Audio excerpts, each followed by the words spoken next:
할렐루야. 오늘 저녁에도 이어서 구원의 능력이신 하나님 세 번째 주제로 말씀을 드리려고 합니다. 하나님은 우리를 구원하시는 능력을 가지고 있다고 말씀드렸습니다. 우리를 한번 구원하시면 영원히 우리를 구원하시는데, 그것은 끊임없이 우리에게 하나님이 그의 능력으로 간섭하시고 인도하시고 보호해 주셔서 우리로 끝까지 믿음의 길을 걸어서 천성에 도달하도록 해 주시는 겁니다.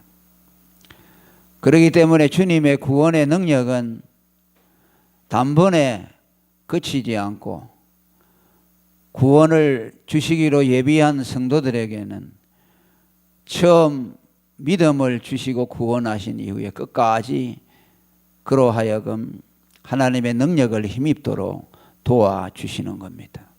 만일 하나님이 능력으로 우리를 붙들어 주지 아니하면 우리는 구원의 길을 갈 사람이 한 사람도 없습니다.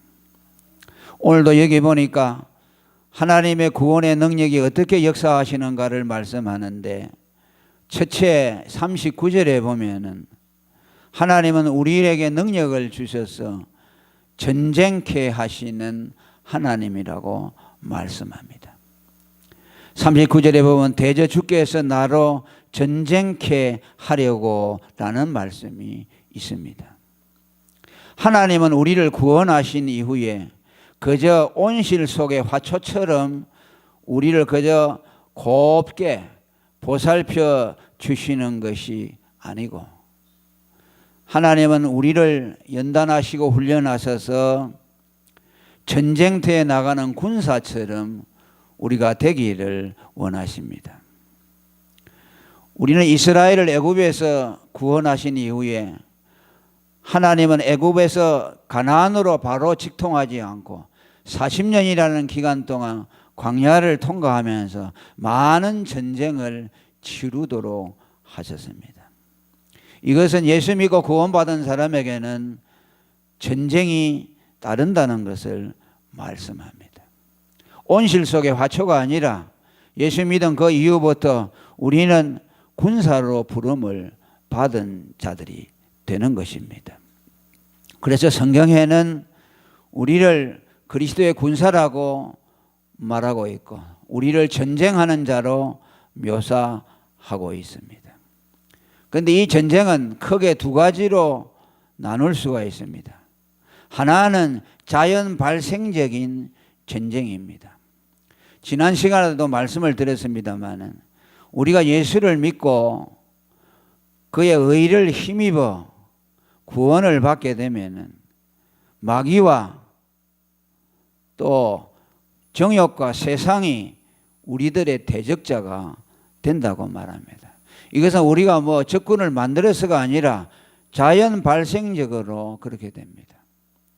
예수님의 의를 힘입어서 우리가 율법을 완성한 자가 되면은 우리에게 죄와 사망이 주장하지 못하게 되고, 죄와 사망이 주장하지 못하면 마귀가 그 사람을 더 이상 지배할 수 없습니다.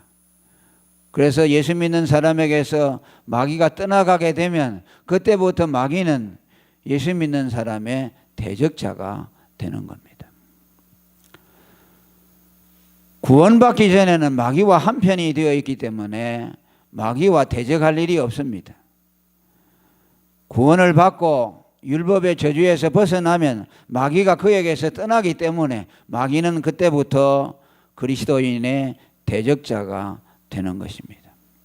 디모데후서 6장 12절에 믿음의 선한 싸움을 싸우라고 말하는 것은 예수를 믿고 구원받은 그 즉시 그러한 대적자들이 자연 발생적으로 생긴다는 말씀입니다. 그래서 우리는 마귀와 또 죄의 정욕과 세상과 더불어서 끊임없이 싸워나가는 그런 마음 태도를 가져야 합니다. 두 번째 전쟁이 있는데 그것은 복음을 위한 싸움입니다. 예수를 믿은 사람은 복음으로 구원을 받게 되고 또 그 복음을 가지게 되면은 그 복음이 그에게는 무기가 되는 것입니다.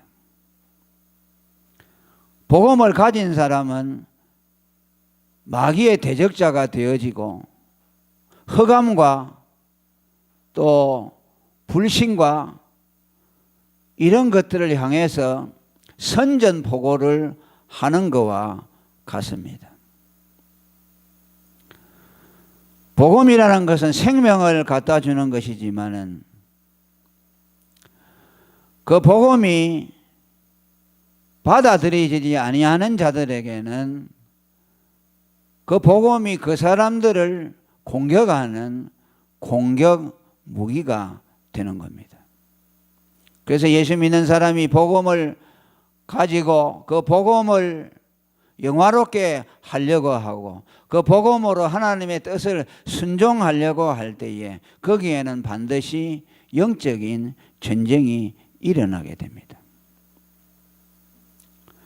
바울이 그리스도인을 군사라고 하는 것은 영적인 모든 싸움에 해당되지만은 좁은 의미로 말하면은 복음을 가지고 세상과 대적하는 위치에 선다는 의미에서 그리스도의 군사라고 말씀을 했습니다.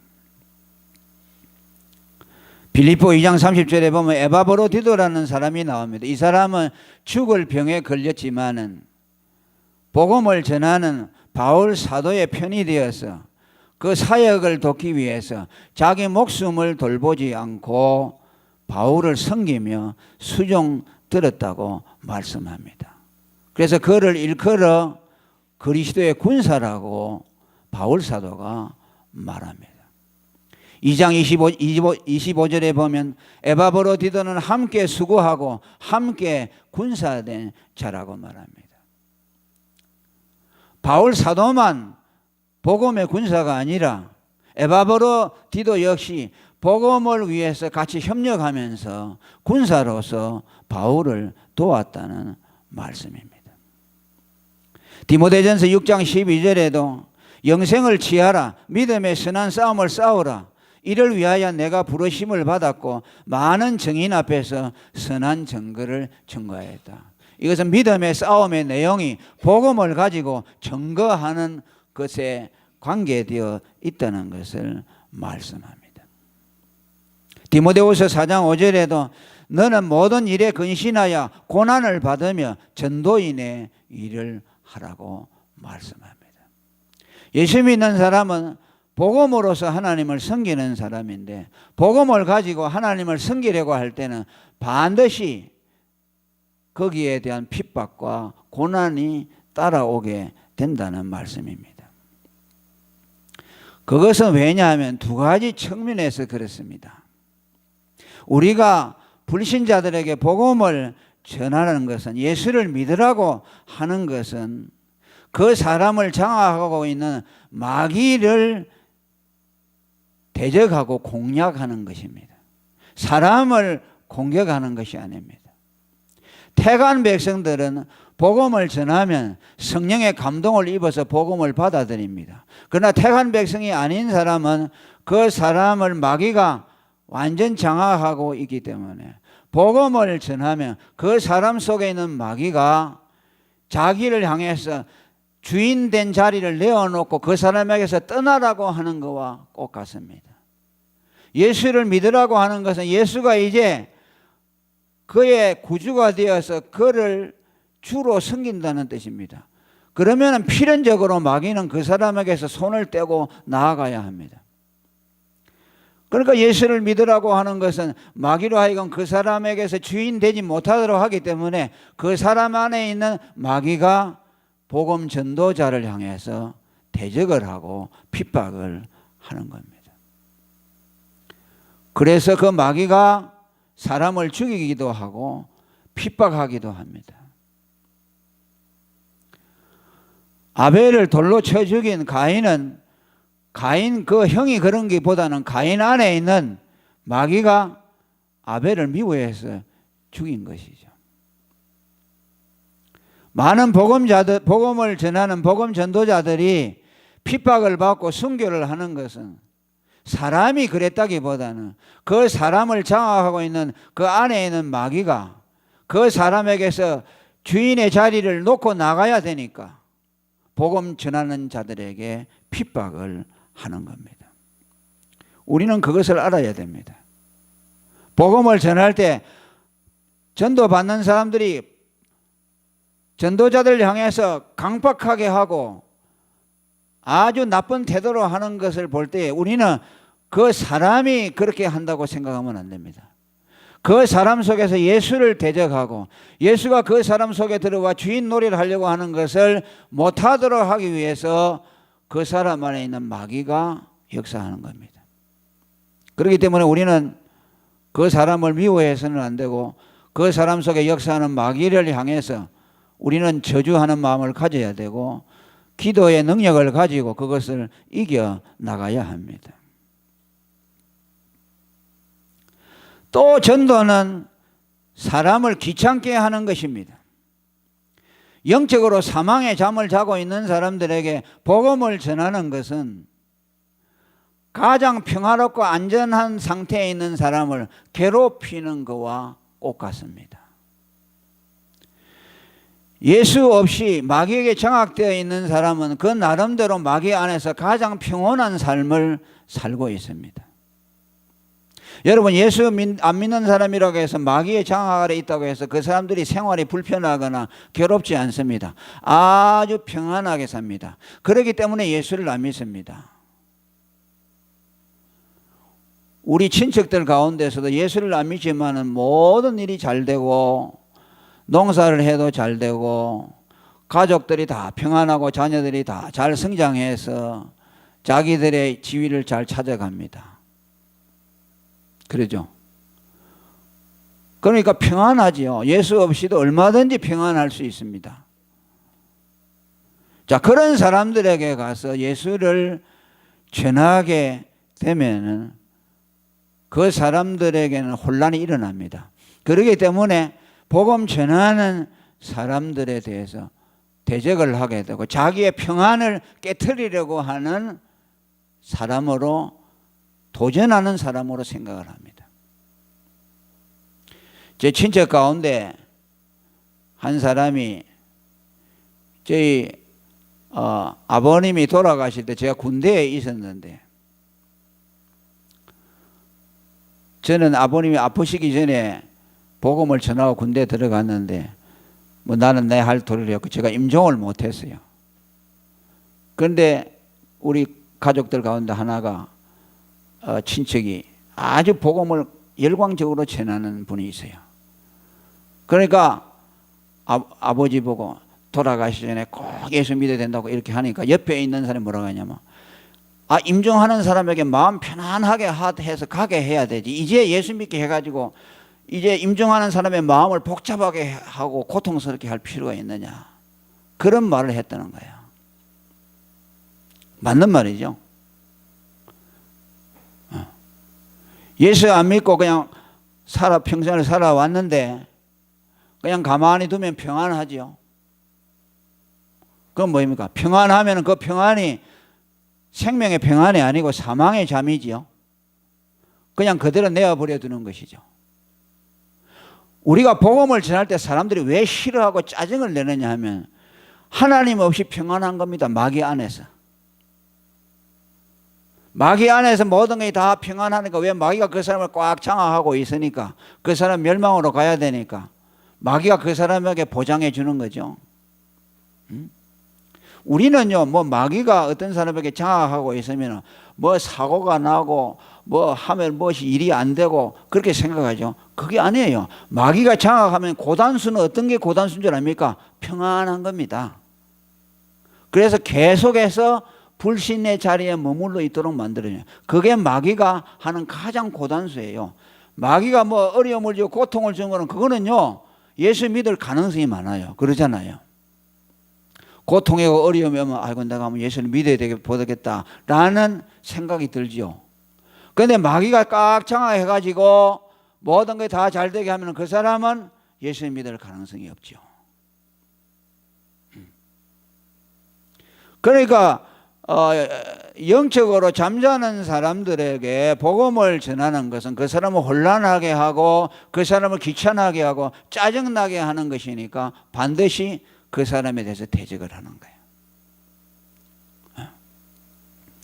우리가 그 술 먹은 사람들이 만취돼 가지고 겨울에 영하 20도 30도 되는데 길바닥에서 자잖아요. 그런데요, 술 먹어 가지고 그 영하의 날씨에 길에서 자면요, 안방에서 자는 것처럼 그렇게 포근하답니다. 전혀 추위를 느끼지 못한대요. 그러니까 계속 자다가 동사하는 거죠. 그러니까 그 신경계통이 알코올로 인해서 마비가 돼가지고 정상적인 느낌을 갖지 못하도록 하는 거죠. 그러면 죽는 거죠. 근데 그 사람이 가가지고 길에 가던 사람이 저 사람 이제 한 5분만 있으면 죽겠다 싶어서 깨우잖아요. 그럼 막 신경질 내는 거죠. 왜? 아니 내가 지금 안방에서 뜨뜻한 방에서 잠 잘 자고 있는데 왜 나를 깨우냐는 거죠. 평안하다는 거죠. 그러니까 예수 안 믿는 사람에게, 마귀에게 장악되어서 사망의 잠을 자고 있는 사람에게 복음을 전하면서 예수를 믿으라고 하는 것은요, 그와 똑같아요. 신경계통이 무너져 가지고서 완전히 술에 만취돼서 영하 20도 30도에서 잠을 자면서도 평안을 느끼는 것과 같습니다. 그러니까 짜증나는 거죠. 아니 귀찮게 왜 예수 믿으라고 하느냐. 나 예수 안 믿어 잘 살고 있는데. 예수 믿는 네가 나보다 나은 게 뭐이냐 그러죠. 그러지 않습니까? 예수 믿는다고 해서 네가 나보다 나은 게 뭐 있어? 돈이 많아, 건강해, 자녀들이 잘 돼서, 그럼 할 말이 없죠. 그냥 내버려 두라는 거죠. 그러니까 복음이라는 것은요, 사망의 잠을 자고 있는 사람들을 귀찮게 하는 거예요. 계속 가서 예수 믿으라고 하니까 귀찮은 거죠. 그러니까 그 사람들로부터 공격을 받는 거죠. 마귀로부터, 그 사람 안에 있는 마귀로부터 공격을 받게 되고 그 사람의 평안을 깨뜨리니까 그 사람으로부터 공격을 받는 겁니다. 그렇기 때문에 우리는 복음을 전하는 것은 전쟁의, 영적인 전쟁의 한 부분이라는 것을 우리가 알아야 됩니다. 자연 발생적으로 일어나는, 우리가 마귀에서 해방됨으로 마귀가 우리의 대적자가 됨으로써 자연 발생적으로 일어나는 전쟁이 있고, 그 다음에 우리가 복음을 가지고서 주님의 명령을 따라서 죽은 자를 살리러 나갈 때 그 사람 안에 있는 마귀가 우리를 공격해 오고, 또 그 사람을 귀찮게 함으로써 또 거기에 대한 우리에 대한 반응이 나타난다. 그러니까 우리는 복음을 전하려고 하면 반드시 이런 반대와 핍박을 각오해야 한다는 말씀이죠. 그런 각오가 없이는, 전쟁한다는 각오 없이는 우리가 복음을 전할 수가 없다. 그래서 오늘 여기에 뭐라고 했습니까? 하나님이 전쟁케 하신다. 할렐루야. 전쟁케 하신다. 예수를 믿는 그 순간부터 전쟁에 돌입하게 된다. 그래서 우리는 이 땅에 살면서 하나님 나라에 갈 때까지 전쟁하는 태도로 살아야 합니다. 아멘. 예수 믿는 것이 그저 예수 믿고 편안하게 사는 것이 아니고, 온실 속의 화초처럼 하나님이 나를 그렇게 좀 해주세요, 내게 어려움도 없고 그저 정말 고이고이 이렇게 신앙생활을 잘 하다가 천국에 가게 해주죠. 하나님은 우리에게 그렇게 기대하지 않아요. 반드시 전쟁을 하도록 우리에게 만드십니다. 아시겠습니까? 우리는 전쟁해야 합니다. 전쟁을 각오해야 합니다. 이 땅에 사는 동안, 숨이 붙어 있는 동안에 끊임없이 우리는 전쟁해야 합니다.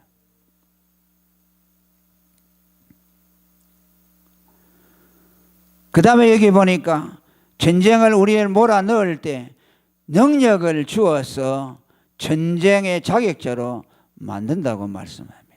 39절의 후반절에 보면 능력으로 내게 띠를 띄우사라고 말씀합니다. 주님은 우리로 하여금 전쟁을 하게 하시면서 그냥 보내는 것이 아니라 능력으로 띠를 띄워 주신다고 말씀합니다. 전쟁의 자격과 능력을 갖추어 주신다는 말씀입니다. 저번 시간에도 말씀했죠. 우리의 모든 능력이 허리에서 나온다고 말씀했죠. 그걸 말씀하면서 설교를 한 기억이 납니다. 군인들이 전쟁터에 나가기 전에는 반드시 훈련소를 통과하죠. 우리 한국에는 4주 동안 논산 훈련소 가서 훈련을 받고 전쟁터로 우리는 각 임무대로 배치를 받습니다. 6.25 때에는 군인들이 없기 때문에 15살, 6살 먹는 아이들이 그저 머리 빡빡 깎은 중학생, 고등학생들이 그냥 그걸 불러내가지고서 그저 총 잡는 법, 총 쏘는 법만 겨우 가르쳐가지고 전쟁터에 내보냈죠. 학도병으로 많이 죽었죠. 그 전쟁할 줄 모르니까 그냥 나가면 전부 총알바지가 돼가 다 죽었죠. 그 15살, 6살 먹는 애들이 무슨 전쟁을 할 수 있겠어요. 급하니까 그들도 불러가지고 했죠. 그래서 많이 죽었어요, 어린 학생들이. 그런데 하나님은 우리를 전쟁하게 하시는데 우리에게 능력을 주신다고 말씀합니다. 능력으로 내게 띠를 띄운다고 말씀합니다. 거기에 대해서 에베소 6장 14절에 진리의 허리띠로서 띠를 띄운다고 제가 말씀을 드렸습니다. 복음으로서 우리에게 능력이 되게 하소서. 복음의 진리의 허리띠를 우리에게 띄움으로 그 복음의 능력으로 전쟁을 치르도록 하신다는 말씀입니다. 그 복음의 능력은 우리를 강하게 하셔서 일어나 나를 치는 자로 내게 굴복하게 한다고 말씀합니다. 그러니까 우리가 참전하는 전쟁은 반드시 이긴다는 말씀이죠. 할렐루야. 일어나 나를 치는 자로 내게 굴복케 한다. 우리 예수 믿는 사람의 싸움은 이기는 싸움이라는 말씀입니다. 주님이 이긴 것처럼 우리들도 이긴다고 말씀합니다. 그것은 주님이 우리에게 주신 믿음, 그 믿음으로 승리하게 한다고 말씀합니다. 우리가 띠고 있는 진리의 허리띠, 곧 믿음으로 전쟁에서 이기도록 만들어준다는 겁니다. 그것으로 마귀를 이기게 하고 세상을 이기게 하고 죄를 이기게 하고 끝까지 우리의 믿음을 지켜나가도록 만들어주십니다.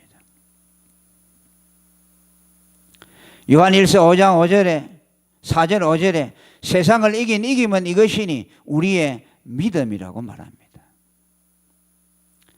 그리고 5절에는 그 믿음의 정의를 예수께서 하나님의 아들이심을 믿는 것을 믿음이라고 말합니다. 진리의 허리띠라는 것은 복음을 말하는데 그것은 곧 예수 그리스도를 믿는 믿음을 말합니다. 예수 그리스도를 믿는 것이 우리의 진리의 허리띠로서 우리 허리를 동여맨다는 겁니다. 그것이 우리의 능력의 근원이라는 것입니다. 그리고 그 믿음의 실체는 예수가 하나님의 아들이심을 믿는 것이라고 말합니다. 성경은 믿음이 가장 강력한 능력이고 그 믿음의 내용은 예수가 하나님의 아들이심을 믿는 것이라고 말합니다. 여러분은 믿음을 무엇이라고 생각합니까? 믿음의 내용을 말한다면 무엇이라고 여러분은 답하겠습니까? 너 예수 믿느냐? 예, 믿습니다. 그럼 예수 믿는 것이 무엇이냐? 믿음이 무엇이냐라고 누가 질문을 한다면 여러분은 뭐라고 말하십니까? 가장 정확한 대답은 예수는 하나님의 아들 그리스도라는 겁니다. 베드로가 마태복음 16장에 말한 그것은 영원 불변한 진리입니다. 그 믿음, 예수를 하나님의 아들 그리스도라고 믿는 그 믿음이 성도에게 있어서 유일한 무기입니다. 능력입니다. 할렐루야. 이 외에는 없어요. 다윗이 골리앗을 대적하기 위하여 나가면서 가졌던 그 믿음입니다. 모세가 가졌던 믿음이 그 믿음이고, 아브라함이 가졌던 믿음이 그 믿음입니다. 아벨이 가졌던 믿음이 그 믿음이고, 순교자 스데반이 가졌던 믿음이 그 믿음입니다. 그 믿음이 왜 능력입니까? 예수가 나를 위해 죽으신 하나님의 아들 그리스도라는 그 믿음을 가질 때 우리에게 하나님의 의가 입혀져서 우리로 하여금 율법을 완성하게 하고 율법의 정죄에서 해방됨으로 죄와 사망에서 자유하게 되고 마귀가 우리에게서 떠나게 됨으로써 온전한 하나님의 지혜와 주권과 통치 아래 들어가기 때문에 그 사람은 반드시 승리하도록 되어 있습니다. 왜 아멘 안 합니까?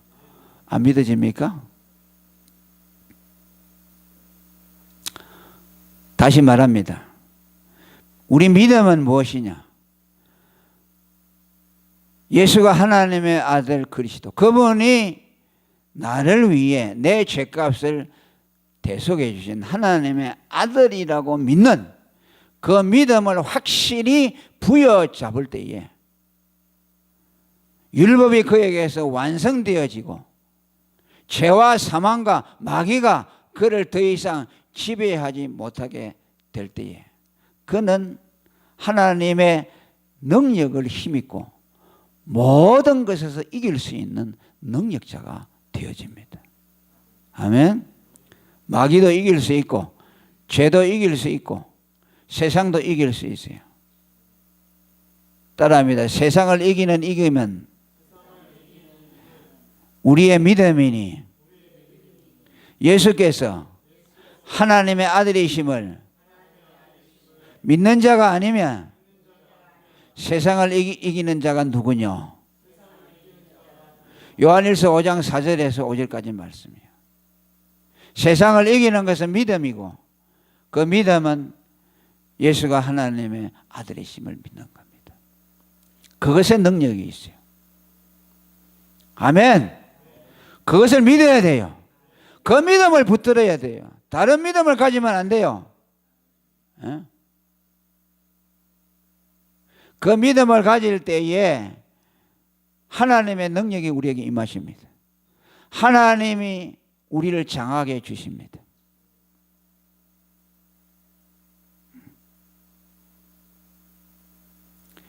(40절에) 보면 주께서 또 내 원수들로 등을 내게로 향하게 하시고, 이게 뭐입니까?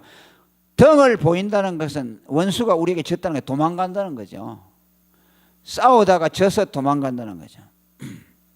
그러니까 우리가 하나님의 능력으로 띠를 띠고 예수가 하나님의 아들 그리스도라는 믿음을 가질 때 우리에게 능력이 있게 되고 그 믿음을 가지고 우리 원수 대적자들과 대적할 때에 원수들이 도망간다는 것이요.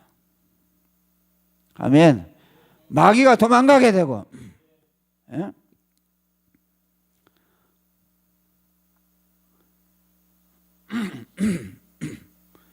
이긴 자로서 그리스도의 승리를 우리의 것으로 만들어서 그 사람은 반드시 승리하고 끝까지 승리하고 궁극적인 승리를 쟁취하게 됩니다.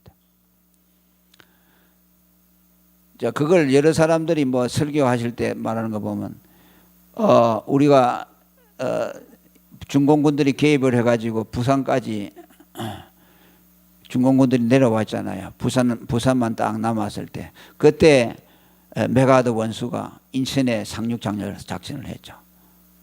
그래가지고 이걸 끊어버려가지고 고립시켜가지고 밑으로 있는 그 공산당들을 쳐부는데 그들이 나중에 지리산에 공비로 남아가지고 그리고 그 우로는 진격을 해서 정말 38선 훨씬 저 앞에까지 올라갔죠. 승리죠. 승리인데 근데 그 공비는 남아있는 밑에 남한에 남아있는 거거든요. 오래 수년 동안 남아있었어요. 그것들이 계속 괴롭혔잖아요. 밤 되면은 나와가지고서 약탈하고, 낮에는 그 지리산에 들어가 숨어 있고, 그래요. 근데 전쟁은 이겼죠. 메가드 원수가 완전히 차단되어서 그들은 고립되어 버렸죠. 그런데 그 나머지 남아있는 자들이 이제 발악을 하는 거죠. 우리가 때때로 넘어지는 것 같기도 하고 패배하는 것 같기도 하고 때로는 우리가 졌다는 생각이 들 때도 있습니다. 그러나 여러분, 그것이 우리들에게 궁극적인 패배를 갖다 주지 못합니다. 아멘. 일시적으로 넘어진 그것은 실족이 아닙니다. 여러분, 베드로가 그렇다면 베드로는 실족해서 넘어졌죠. 3번이나 예수를 부인했고, 다윗이 그런 큰 죄를 지었다면 패배한 거죠. 끝났죠. 그러나 끝나지 않았죠. 할렐루야. 그들은 다시 일어났죠. 거의 넘어질 뻔해서는 넘어지지 않았어요. 그러니까 참 묘해요. 하나님이 택한 백성들은요, 예수의 핏불을 받아서 구원해낸 백성은요, 때로는 위태위태하고 정말 약해 보이고 무능해 보이지만은 하나님이 그 사람을 장하고 지배하고 있기 때문에 반드시 하나님이 끝까지 승리하도록 만들어줘요. 반드시 믿음을 지키도록 만들어줘요. 반드시 마지막에 꼬린 지점에 이르도록 하나님이 보장해 주신다는 말씀입니다. 그래서 히브리 10장 35절에 이하에 보게 되면은 너희는 뒤로 물러가지 마라. 너희 상황이 아무리 어렵고 힘들어도 뒤로 물러가 우리는 침륜에 빠질 자가 아니요 오직 영혼을 구원함에 이르는 믿음을 가진 자다. 우리는 패배하는 자가 아니다. 누가 패배하느냐? 우리의 원수들이 패배하여 도망가는 것이지 우리는 패배자가 아니다. 할렐루야. 하나님의 약속이 있고 반드시 하나님이 우리로 하여금 이기게 하실 것을 믿기 때문에 우리는 넘어졌다가도 다시 일어나고 하나님의 그 약속을 바라보고 하나님의 궁극적인 보호와 승리를 바라보며 또 일어나서 또 가고 넘어졌다가 또 일어나서 가고.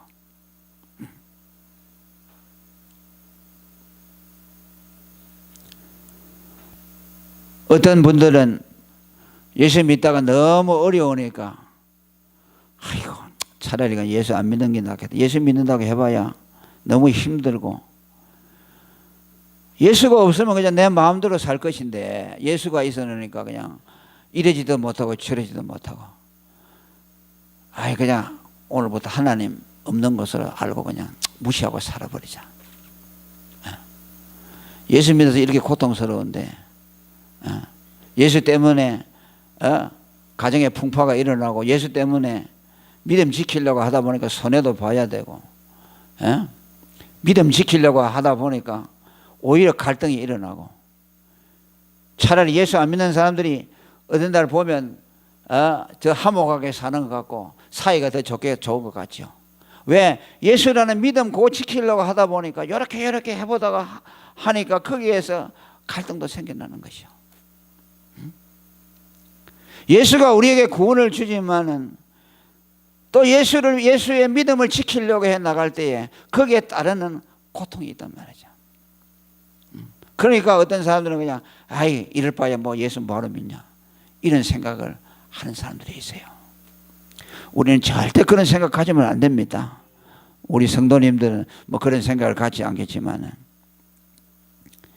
뒤로 물러나 침륜에 빠지지 마라. 도망갈 자들은 우리의 대적 원수지 왜 너희가 도망가느냐? 하나님이 너희의 보장이 되어줄 것이다.